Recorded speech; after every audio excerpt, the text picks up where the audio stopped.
नाज़रीन, ॿी breaking news अवां सां शेयर कंदासीं। सखर मां सखर जे एहतसाब अदालत में आमदनीअ खां वधीक असासा रेफरेंस ते ॿुधणी थी आहे। ख़ुर्शीद शाह खे इस्पताल खां एम्बुलेंस ज़रिए अदालत आंदो वियो आहे।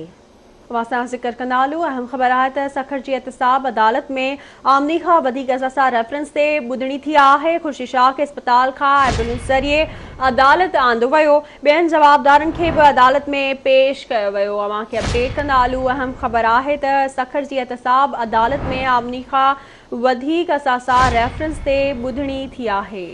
अहम ख़बर बाबति तव्हां खे ॿुधाईंदासीं। सखर मां सखर जे एहतसाब अदालत में आमदनीअ खां वधीक असासा रेफरेंस ते ॿुधणी कई वई आहे। ख़ुर्शीद शाह खे इस्पताल खां एम्बुलेंस ज़रिए आंदो वियो आहे। ॿियनि जवाबदारनि खे बि अदालत में पेश कयो वियो आहे। अहम ख़बर बाबति तव्हां खे अपडेट कंदासीं। ख़ुर्शीद शाह खे इस्पताल खां एम्बुलेंस ज़रिए अदालत आंदो वियो आहे। ॿियनि जवाबदारनि खे बि अदालत में पेश कयो वियो आहे।